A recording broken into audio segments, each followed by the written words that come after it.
What is up, my friends? You are very welcome along to Tuesday night's late night agenda. We have a jam-packed show for you tonight. We're going to take a little look ahead to the summer to see if we can gauge what midfielders Klopp is going to bring in. There were some statements today from a football agent that kind of, freaked me out a little bit, if I'm being honest. We'll also talk about Stefan Bajcetic and the plaudits that he's getting, and rightly so, for his great performance in the derby. I don't think the man of the match was deserved by anybody else. I absolutely feel that was his to receive. And look, it's about keeping him grounded, although it seems like he comes from a very good family. Obviously, his father, a former professional player, played at Celta Vigo with Thiago's father, I believe, at one point. We'll give him a good grounding. We'll keep his feet on the ground because this young man has all the talent to succeed. He started off and was brought in as a centre-back, believe it or not, and now he's been played, not in a 6, but last night we seen him in an 8.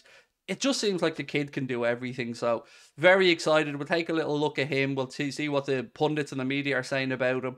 But to start off tonight, I want to just talk around the situation with Liverpool's search for midfield reinforcements in the summer. So we know that we need 2, possibly 3. I guess the 2 or 3 depends on what happens with Milner. Oxlade-Chamberlain's going to go, surely.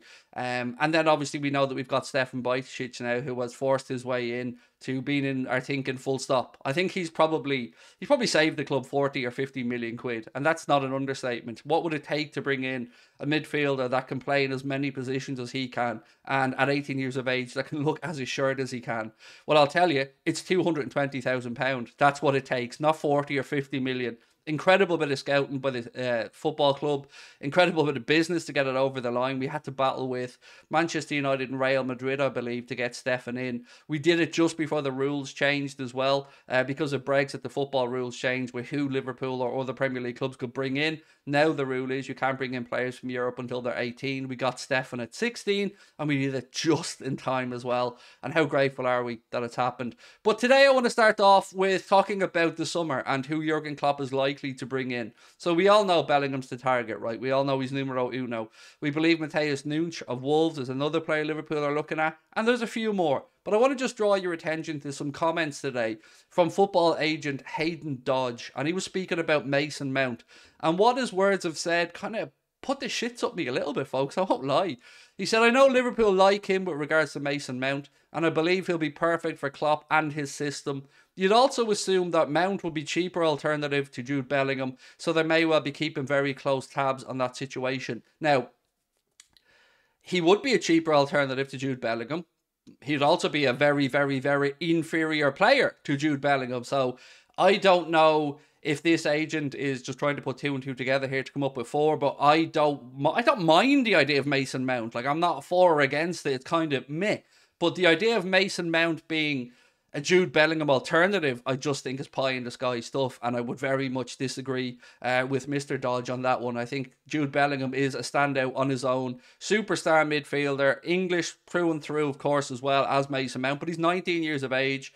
He's already gone to Dortmund. You don't need me to tell you or praise Jude Bellingham. You know how good he is. So I don't even want to hear alternatives. All I want to hear is that Liverpool are signing Jude Bellingham. That's all I want to hear. No alternatives, no Mason Mounts. We all know that the situation with Mason Mount is as follows. Right now, he's seen Todd Bowley spending a lot of money, bringing in a lot of reinforcements, and the players who came through Chelsea's academy are probably the ones who are most worried right now, and that's certainly a bracket that Mason Mount fits into. I think he's been at Chelsea Football Club since he was 6 or 8 years of age, and he's a Chelsea player through and through.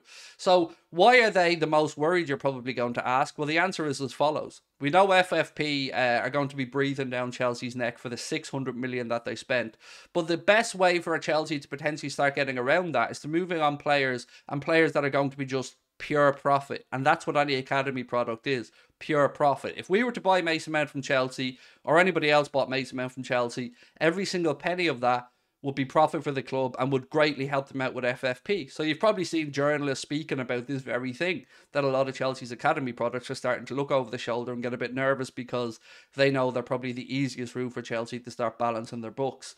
I think this is just Mason Mount angling for a better deal at Chelsea, personally. And I don't want him at Liverpool. Like, I mean, I wouldn't mind it, but it wouldn't really excite me if he came in. He's an okay player. Well, okay is probably an understatement, to be fair. He's a good player. But I don't know if I don't know. I just always think of him as a Chelsea player if he came to us. And I don't know, just doesn't fit for me. But also, I don't want anybody else to be coming in other than Jude Bellingham. Want to move on, though, and speak about something else, like I mentioned earlier on, which was about Stefan Bajcetic. Chris Bascom has put out something today to say Jurgen Klopp sees 18-year-old Stefan Bajcetic at the heart of his plans for the next campaign, regardless of any signings made in the summer. Now, this makes a lot of sense.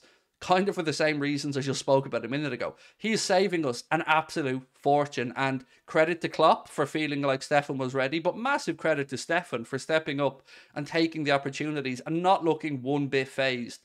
To get yourself a man of the match performance at 18 years of age, in a derby, games we know are physical. We seen last night how physical that game was. Now, I'm not saying anybody was being particularly dirty, but it was certainly a physical game. Tensions were high. You seen Andy Robertson winding up Jordan Pickford, and my God, the memes. My God, the memes, my friends. If you haven't seen the one of Andy Robertson going "Rawr" at Jordan Pickford, you're missing out. It's one of my favourite images I've seen of this season. So yeah, look, Bajcetic is brilliant. I agree with Chris Bascom here. He will save Jurgen Klopp and Liverpool a fortune, but we still need to go out into the summer and bring in reinforcements, and we need to bring in some top-class reinforcements.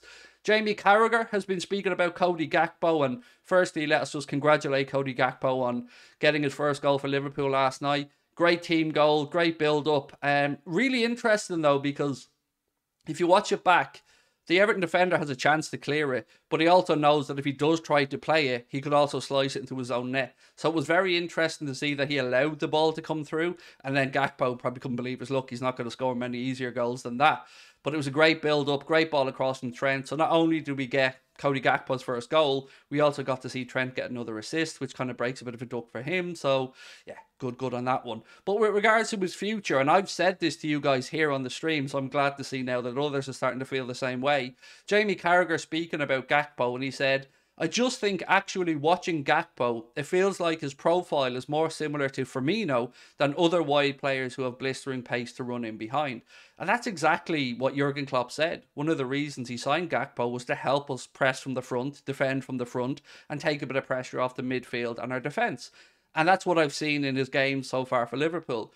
It might not be the position we all recognise him in from his time in Holland and his time with the Dutch national team, but we know that Jurgen Klopp reinvents players sometimes, brings them in as one thing, and then turns them into what he needs them to be. And we need somebody to be the next Bobby Firmino. I thought that was maybe going to be Carvalho, but it looks like Jurgen Klopp believes that it's going to be Cody Gakpo. But either way, I'm happy. I'm happy for him. I'm happy for us all that we got to celebrate a win last night. And I'm looking forward nervously but optimistically to the game against Newcastle at the weekend. We are, of course, going to be doing a watch-along of it here.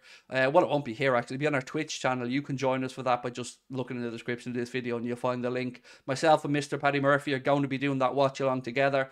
Can't wait. It's going to be lots of fun. I will see you guys. I won't be recording tomorrow. I'll be in London. I'm going on to the kickoff with True Geordie, so looking forward to that one. But I'll be back on Thursday with another video. Take care. I'll talk to you then. Looking forward to reading your comments below. Take care. Bye-bye.